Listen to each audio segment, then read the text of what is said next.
வணக்கம் சிவன் ஸ்டோரிஸ் 307.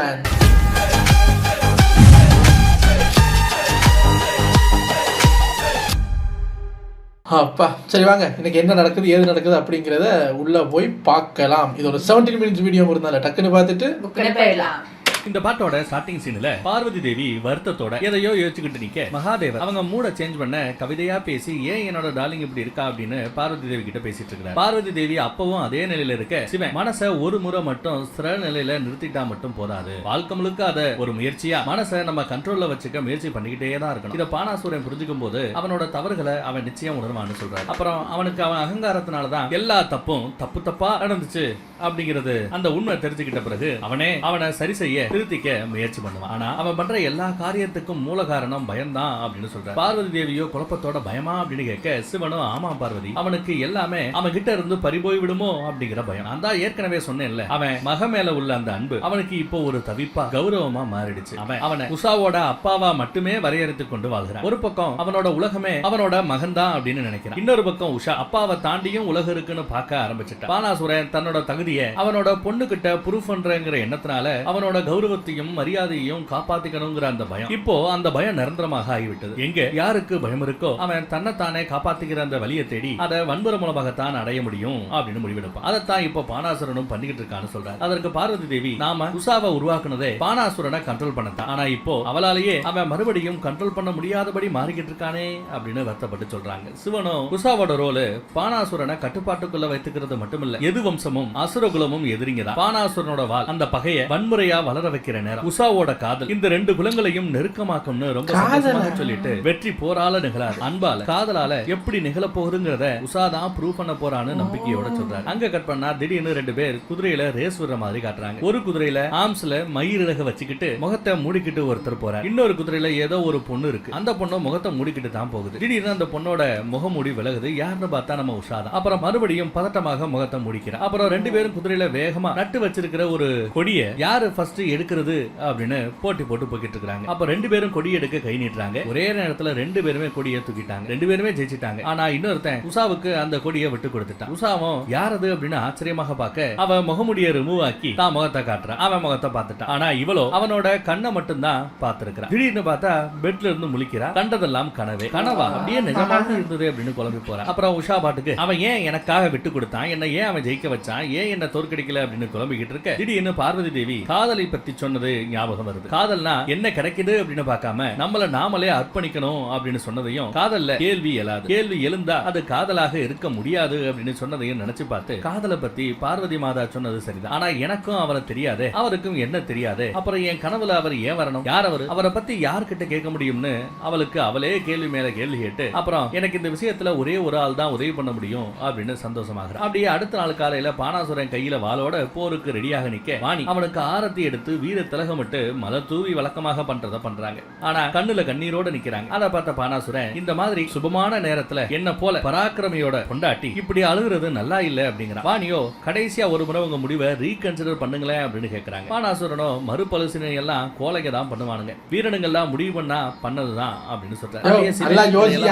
பானாசுரன் அமைதி விரும்பியா பேசுனது 2-3 தடவை என்ன கோலை மட்டும் தான் யோசிக்கணுமா, யாரு வேணாலும் யோசிக்கலாம், நல்லா யோசிச்சு முடிவெடுக்க தான் நினைச்சு பார்த்து பானாசுரன் என்கிட்ட கொடுத்த அந்த வாக்கை மீறி செயல்பட ஆரம்பித்து விட்டான். அவன் அப்படி எனக்கு கொடுத்த வாக்கை மீறி செயல்படுறான் அப்படிங்கறதையே மறந்து போய் விட்டான். சீக்கிரமே அவனோட வீழ்ச்சியை நோக்கி போக போறான்னு சொல்றாரு. அங்கிட்டு சோனித்பூர்ல வாணி பானாசுரன் கிட்ட நீங்க மேற்கு பக்கமா போறீங்க, அங்கதான் எதுவம்சம் பலராமர் மாதவர்னு எல்லாரும் இருக்கிறாங்கன்னு சொல்ல பானாசுரன் ஏன் நான் அவங்க கூட சண்டை போட வேணாம்னு நினைக்கிறியா, நான் தோத்துருவேன்னு பயப்படுறியா அப்படின்னு கேட்டுட்டு எனக்கு என்னமோ என் மக மட்டும் என்னோட சக்தியை குறைச்சு நினைக்கிற மாதிரி தெரியல, நீயுமே என் சக்திகளின் மேல சந்தேகப்படுவது போல தெரிகிறது, உன்னாலதான் நம்ம மகளும் என்ன பத்தி இப்படி நினைக்கிறான், கூடிய சீக்கிரமே நான் யாருன்னு உங்க எல்லாருக்கும் ப்ரூவ் பண்றேன் அப்படின்னு சபதம் போட்டுட்டு வேகமா அங்க இருந்து போயிடுறான். இங்கிட்டு கைலாயத்துல சிவன் பார்வதி தேவி கிட்ட பானாசுரனோட அகங்காரத்தை தும்சம் பண்ண போறவரும் ரெடியாக இருக்கிறதாக சொல்கிறார். சீக்கிரமே அவர் இவன் முன்னாடி வந்து நிப்பாப்ல அப்படின்னு சொல்றார். இன்னொரு பக்கம் பானாசுரன் அவனோட படையை கூட்டிட்டு விறுவிறுன்னு போய்கிட்டு இருக்கிறான். அவன் போற வழியில ஒரு ராஜா அவனோட சேனையோட நின்னுகிட்டு இருக்கிறான். பானாசுரன் அவனை பார்த்து சரணடைய போறியா யுத்தம் பண்ண போறியா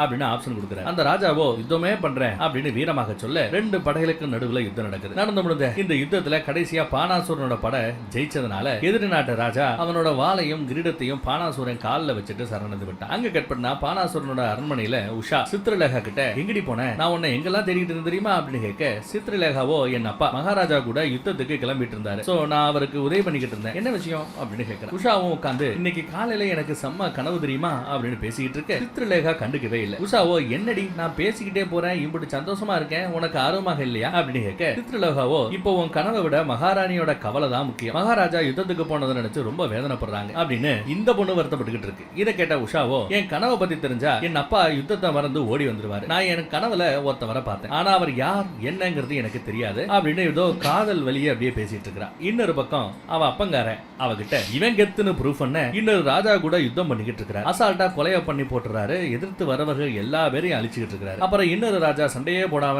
வந்ததும் இவன் கிட்ட சரணடைந்து விடுகிறார். இங்கிட்ட அரண்மனையில சித்திரலேகா உஷா கிட்ட ஏதாவது கற்பனை கதாபாத்திரமாக இருக்கும் பிரியாவுடு அப்படின்னு சொல்ல உஷாவோ அதெல்லாம் இல்ல, அவரு கற்பனையாக எல்லாம் இருக்க முடியாது, நிச்சயமாக அவர் இருக்கிறார், நிஜத்தில் இருக்கிறார், நான் அவரை மீட் பண்ணியே ஆகணும், அதற்காகத்தான் உன்னோட உதவியை தேடி வந்திருக்கிறேன்னு சொல்றான். சித்திரலேகா நான் எப்படி உதவி செய்ய முடியும்னு கேட்க உஷாவோ நீ எனக்காக அவரோட பெயிண்டிங்க கொஞ்சம் எனக்கு வரைஞ்சு கொடு, நான் அப்படியே கனவுல பார்த்த மேட்டரை சொல்றேன், நீ வரைஞ்சு கொடுத்தா அது போதும் அப்படின்னு சொல்ல சித்திரலேகா அடியே இந்த விஷயத்துல நான் தான் உனக்கு உதவி பண்ணேங்கிற மேட்டர் மட்டும் வெளியில தெரிஞ்சது என் நிலைமை என்ன ஆகும் அப்படின்னு பதறி போறான். நியாயமான பயம் தானே, உஷா மாட்டினா இவ மேலதான பலி வந்துவிடும், அதற்கு உஷா என்னடி எனக்காக இதை கூட பண்ண மாட்டியா, நம்ம ஃப்ரெண்ட்ஷிப் அவ்வளவுதானா அப்படின்னு கேட்டதும் சித்திரலேகா கொஞ்சம் யோசிச்சுட்டு சரி நான் உனக்காக உதவி பண்றேன், நீ உன் கனவுல பார்த்தவரை மனசுல நினைச்சுக்கோ, நான் அவரை வரைய முடியுதா அப்படின்னு முயற்சி பண்ணுகிறேன்னு சொல்ல உஷாவுக்கும் சந்தோஷம். அந்த பக்கம் பானாசுரன் கிட்ட இன்னொரு ராஜாவும் யுத்தம் பண்ணாம சரணந்துகிட்டத காட்டுறாங்க. இங்கிட்டு உஷா 19 ரூபா அவ பார்த்த அந்த உருவத்தை மேலோட்டமாக நினைச்சுக்கிட்டே விவரிக்க சித்திரலேகா பாதி வரைஞ்சிட்டு மேல சொல்லு அப்படின்னு சொல்ல உஷா என்னால அம்பிட்டு தான் சொல்ல முடியும், அவரோட முகமும் தலை முடியும் கவர் பண்ணி இருந்துச்சுன்னு சொல்றா. அதற்கு சித்திரலேகா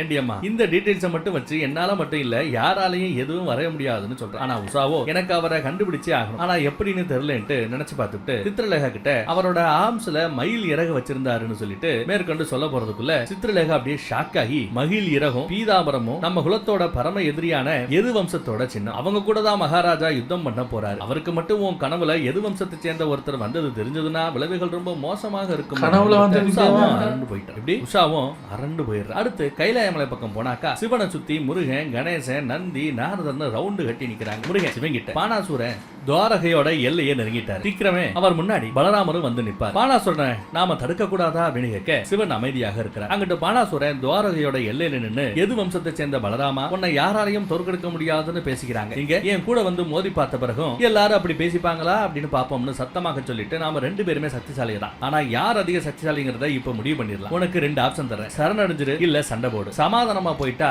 எந்த பிரச்சனையும் இல்ல, ஒருவேளை யுத்தம் பண்ணித்தான் ஆகணும்னா அதோட மொத்த விளைவுகளுக்கும் நீதான் பொறுப்பு, நீ மட்டும் தனியா வராம உன் குலத்துல உள்ள தகுதியான வீரர்களோட வா, அப்பதான் எனக்கு மொத்தமா ஜெயிச்ச அந்த திருப்தி வரும்னு திமிரா பேசுறான். அந்த நேரம் புழுதி பறக்க பயங்கரமாக காத்து வீச பலராமர் அந்த புழுதிக்கு நடுவுல கையில பெரிய ஏர்கலப்பையோட கெத்தா நடந்து வர. இதை பார்த்த நாரதர் சிவங்கிட்ட இவங்க 2 பேருக்கு இடையில யுத்தம் நடந்தா ஏகப்பட்ட அப்பாவி மக்கள் இறப்பாங்க, நிறைய பேரிழப்புகள் ஏற்படும், இவங்க குலத்துக்கு இடையில பகமை இன்னும் தான் பெருகி போகும், எப்பவுமே அமைதியை நிலநாட்டவே முடியாதா அப்படின்னு கவலைப்படுற. கூடவே கணேசனும் பானாசூரன் அமைதி பேச்சுவார்த்தை பேசி யுத்தம் செய்ய மாட்டேன் அப்படின்னு வாக்கு கொடுத்திருந்தான், ஆனா இப்போ அவனே முன் வந்து சவால் விடுறானே, அதுவும் இல்லாம இப்படி காரணமே இல்லாம யுத்தத்துக்கு வந்து நிக்கிறானே, இத பார்த்த எதுகுலத்தை சேர்ந்தவங்க நிச்சயம் அமைதியாக இருக்க மாட்டாங்கன்னு சொல்றாரு. அதற்கு சிவன் பானாசூரன் அவன் பலராமர் கிட்ட சவால் விட்டுருக்கோம்னு, பலராமர் யாரு, சாட்சாத் அந்த ஆதிசேஷன், அந்த ஆதிசேஷனோட அவதாரம், அவர்கிட்ட தான் சவால் விட்டுருக்கோம்னு புரியாம அகங்காரத்துல நிக்கிறான். பலராமர் பயங்கர சக்திசாலி, பானாசுரனோட 100 கையா இருந்தாலும் சரி 1000 கையா இருந்தாலும் சரி அந்த சக்திகள் எல்லாம் பலராமன் முன்னாடி ஒண்ணும் இல்ல, ஏன் அப்படின்னா பலராமரோட ஒரு அடிய பானாசுரனின் கைகளால தாங்கிக்க முடியாது, பலராமரின் ஒவ்வொரு அடியும் இடி மாதிரி இருக்கும்னு சொல்றாரு. எல்லாரும் ஆர்வத்தோட கேட்டுக்கிட்டு இருக்க அதுக்கு நாரதர் பிரபு பிரச்சனையே இதற்கு அப்புறம் தான் ஸ்டார்ட் ஆக போகுது, பானாசுரனால பலராமரை எதிர்த்து நிக்க முடியலன்னா அவன் உங்களை தானே கூப்பிடுவான், அப்படின்னா நீங்க பலராமர் கூட யுத்தம் பண்ண போறீங்களா அப்படின்னு கேட்கிறார். சிவனும் பானாசுரனை பாதுகாக்க எது செய்யணுமோ அதை செய்தே தீருவேன்னு சொல்றாரு, ஏன்னா நான் வரம் கொடுத்திருக்கிறேன் அப்படிங்கிறார். சுத்தி இருக்கிற எல்லாரும் பயங்கர அதிர்ச்சி ஆகுறாங்க. அங்கிட்டு துவாரகையோட எல்லையில பலராமர் பானாசுரன் கிட்ட உன்னை சமாளிக்க நான் ஒருத்தர் மட்டும் போதும், மகாதேவர் எப்பவும் அசுரர்கள் மேல நம்பிக்கையோட இருக்கிறாரு, ஆனா அடிக்கடி நீங்க எல்லாரும் பண்ற அந்த செயலால அவரோட ஆசீர்வாதத்துக்கும் அவரோட வரத்துக்கும் தகுதி இல்லாதவர்களாக நீங்க ப்ரூவ் பண்ணிக்கிட்டே இருக்கிறீங்க அப்படிங்கிறாப்ல. சரணடையவெல்லாம் வாய்ப்பு இல்ல, வேணா யுத்தம் பண்ணிக்கலாம், நீ கைலாயத்துல மகாதேவர் கிட்ட நானா வந்து யார் கூடயும் தாக்குதல் நடத்த மாட்டேன், அமைதிக்கு பங்கம் விளைவிக்க மாட்டேன்னு கொடுத்த அந்த சத்தியத்தை மீறிட்ட, இந்த அகங்காரத்துக்கான தண்டனையை நான் உனக்கு நிச்சயம் தருவேன்னு சொல்றாரு. இதை கேட்டுக்கிட்டு இருந்த பானாசூரன் நான் எந்த சத்தியத்தையும் மீறல, நான் உங்ககிட்ட அமைதியான முறையில சரணடைய சொல்லி தான் கேட்டேன், உன்னோட இந்த பூமியை என்கிட்ட ஒப்படைக்க சொல்லி தான் கேட்டேன், அப்படின்னு இவர் பாயிண்ட் பிடிக்கிறாராமா. பலராமரோ இந்த பூமி எங்க எதுகுலத்துக்கு தாய்க்கு சமம், இத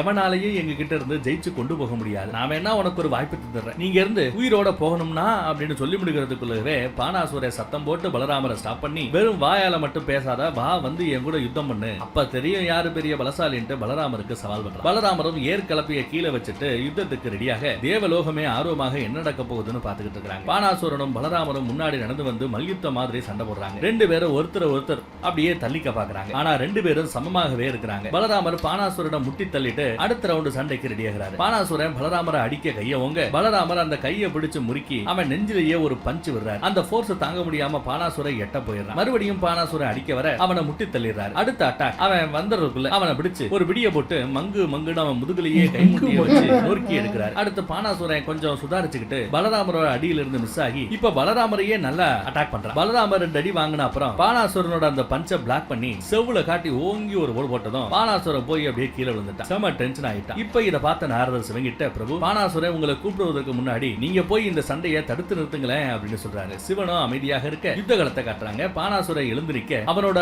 ஒட்டுமொத்த கைகளையும் வர வச்சு அப்படியே ஒரு போஸ் கொடுக்குறான். பலராமரும் ஏற்கலப்பையை எடுத்துட்டு ரெடியா நிக்கிறார். பானாசுரன் பெரிய நெருப்பு பந்த வச்சு பலராமரை அப்படியே ஒரு அட்டாக் பண்ண அவரு தன்னோட ஏற்கலப்பையை வச்சு அதை தடுத்துறாரு. இத பாக்குற நாரதர் வழக்கம் போல கமெண்ட்ரி கொடுக்கிறாரு. பலராமர் கையில ஏற்கலப்பை இருக்கிறவரை அவரை யாராலையும் எதுவும் பண்ண முடியாதுன்னு சொல்றாரு. பலராமர் அவர் ஏற்கலப்பையை வச்சு பானாசுரன் மண்டையில ஒரு ஹோடு போட்டதும் பானாசுரன் அப்படியே சுருண்டு குப்புற விழுந்து மண்ணை கவி மயக்கம் போட்டுட்டான். சரி மயங்கிறவனை ஒரேடியா போட்டு தள்ளிடலாமேன்னு பலராமர் ஏற்கலப்பையை ஓங்கி வேகமா அவனை ஒரே போடு போடலாம்னு அடிக்க போகும்போது அங்க புகைய போட்டு நம்ம சிவன் வந்து பலராமரை தடுத்துறாரு. சிவனை பார்த்ததும் பலராமர் ஏற்கலப்பையை கீழே இறக்கிறாரு. சிவன் பலராமரை பார்த்து, நான் பானாசுரனோட பாதுகாவலனாக வரல, உங்ககிட்ட பானாசுரனோட எதிர்காலம் வேற ஒருத்தர் மூலமாக தீர்மானிக்கப்பட்டிருக்கிறது அப்படிங்கறத ஞாபகப்படுத்த வந்தேன்னு சொல்ல பலராமர் சிவனை பார்த்து, இவன் உங்ககிட்ட பண்ண அந்த சத்தியத்தை மீறிட்டான், கண்டிப்பா மீறி விடுவான் அப்படிங்கிறது எனக்கு முன்னாடியே தெரியும். நீங்க இவனை யார் கூடயும் முதல்ல போய் நீ தாக்குதல் நடத்த கூடாது அப்படின்னு கொடுத்த அந்த கட்டளையை இவன் மதிக்கல, மீறிட்டான். ஏன் இவ்வளவு கொழுப்பு?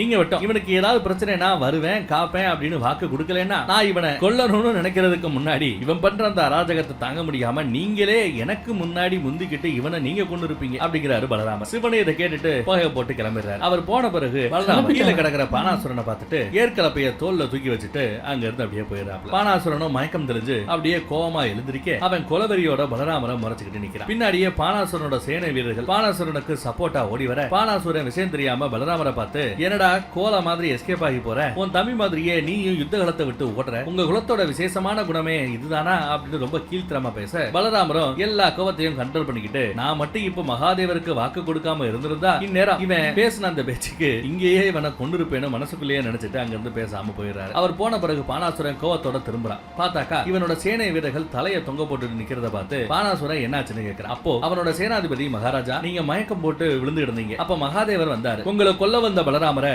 அவர் தான் தடுத்தாரு, உங்களை எக்காரணத்தை கொண்டும் கொல்ல கூடாது அப்படின்னு பலராமருக்கு உத்தரவும் போட்டிருக்கிறாரு. இதை கேட்டதும் பானாசுரன் செம டென்ஷன் ஆகி, இது நடக்க வாய்ப்பே இல்லையே, நான் மயங்கி கிடந்தப்போ நான் கூப்பிடாம எப்படி அந்த ஈசன் வந்தாரு, ஏன் வந்தாரு, எல்லாரும் என்ன பத்தி என்ன நினைப்பாங்க, என்ன வெறும் வேஸ்ட்னு நினைச்சிட மாட்டாங்களா அப்படின்னு மகாதேவா எனக்கு பதில் சொல்லுங்க, ஏன் இங்க வந்தீங்க, நான் தனியாவே பலராமனை தோற்கடிச்சிருப்பேன், அப்புறம் ஏன் அந்த வாய்ப்பை என்கிட்ட இருந்து பறிச்சீங்கன்னு கத்துறான். இத சிவனும் அமைதியா பாத்துக்கிட்டு இருக்க பானாசுரன், நீங்க பதில் சொல்ல மாட்டீர்களா, இருங்க நானே நேரடியாக கைலாயத்துக்கு வந்து பதில தெரிஞ்சுக்கிறேன்னு சொல்றாரு. அங்க கட் பண்ணா சொர்க்கலோகத்துல அக்னி தேவர் பானாசுரன் பண்றது எல்லாத்தையும் பார்த்துட்டு இந்த பானாசுரன் அகங்காரத்தினால முட்டாள்தனமா அவன் தன்னை பலராமரை விட பலசாலின்னு நினைச்சுக்கிட்டான். அதுவும் இல்லாம கைலாயத்தையே அட்டாக் பண்ண போனான். இந்த முறை மட்டும் பார்வதி தேவி கோவப்பட்டா இவன் கதை அவ்வளவுதான் சொல்றாரு. இதை கேட்ட இந்திரன், என் கவலையே வேற அக்னி தேவா, ஒருவேளை பானாசுரன் கைலாயத்துக்கு போனா முருகன் தான் ஃபர்ஸ்ட் அவனை தடுப்பாரு, அப்படி பண்ணா மகாதேவருக்கும் அவர் மகனுக்குமே கூட அந்த வேளால பிரச்சனை வரும், மகாதேவர் குடும்பத்துக்குள்ளவே பெரிய பிரச்சனை உண்டாகும், அது நல்லா இருக்காது, நாம தான் இந்த மாதிரி சூழ்நிலை எல்லாம் தடுக்கணும்னு அக்னி தேவர் கிட்ட சொல்றாரு. அதற்கு சூரிய தேவரும் வருண தேவரும், நாம என்ன பண்ண முடியும், அவன் ஒண்ணு சொர்க்கலோகத்தை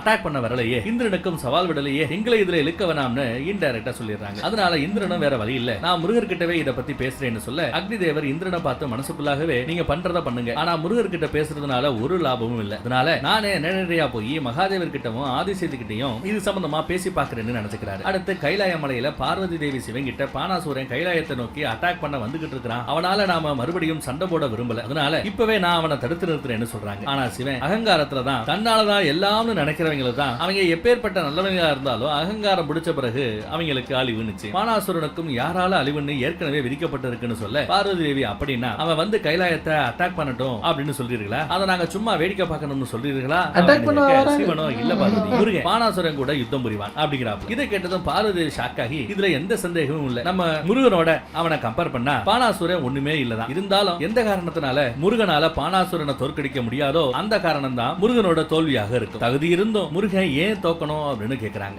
சிவனோ நீ இதுல வெற்றி தோல்வின்னு பார்த்தா பதில் கிடைக்காது, அதனால நாம நம்மளோட ரோலை இதுல சரியா செஞ்சா போதும். பானாசுரன் கைலாயத்தை அட்டாக் பண்ண அவன் செய்யக்கூடிய அந்த செயல் அது அவனோட அழிவுக்கு வித்துடும். சோ கவலைப்படாதுன்னு சொல்றாரு. அப்படியே பானாசுரனோட அரண்மனையில உஷாவுக்கு மறுபடியும் அதே கனவு, குதிரை ரேஸ் கனவுல மறுபடியும் அந்த ஆளை பார்த்து தூக்கத்துல இருந்து எந்திரிச்சு அவரோட கண்கள் ஏன் என்ன இப்படி இருக்குது, என்ன காரணம் அப்படின்னு குழம்பி போறான். கட் பண்ணா கைலாய மலையில இந்திரன் முருகன் கிட்ட பேச வந்திருக்கான். இந்திரன் சேனாதிபதி முருகா, நிச்சயம் பானாசுரன் திரிலோக அதிபதியாக மாற என் முன்னாடி வந்து சரணடைஞ்சிரு, இல்ல யுத்தம் பண்ணு அப்படின்னு சொல்ல போறான் அப்படின்னு அப்டேட் பண்ண முருகனும் அவன் அப்படி சொன்னானா நிச்சயம் அவன் கூட நான் யுத்தம் செய்வேங்கிறார். இந்த முறை என் கடமையை செய்ய என்ன தடுக்க வேணாம், உங்களை நான் வேண்டி கேட்டுக்கிறேன், தயவு செய்து என்ன தடுக்க வேண்டாங்கிறாரு முருகன். இந்திரனோ லைட்டா ஷாக் ஆகி முருகன் கிட்ட ஒரு முறை மட்டும் என் பேச்ச அமைதியான மனசோட கேளுங்க, நான் நல்லா யோசிச்சுட்டு முடிவெடுத்திருக்கிறேன். நீங்க மகாதேவருக்கு விரோதியாகாம இருக்க ஒரே வழி உங்களோட சேனாதிபதி பதவியை ரிசைன் பண்றதுதான் அப்படின்னு ஒரு பிட்ட போடுறாரு. முருகனும் இந்திரனும் அட்ட டைம்ல நேருக்கு நேர் பாத்துக்கிறாங்க. எஸ், முருகன் செம ஷாக் ஆயிட்டாரு. அதுவும் இந்திரன் சொன்னதை கேட்டு. இந்திரன் அதோட நிறுத்தாம நான் இந்த யுத்தத்துக்கு மட்டும் வேற யாரையாவது சேனாதிபதியாக நியமித்து விடுகிறேன், இந்த யுத்தத்துக்கு பிறகு மறுபடியும் நீங்க சேனாதிபதியாக பதவி ஏத்துக்கலாம், சிவனோட குடும்பத்துல பிரச்சனை வராம இருக்க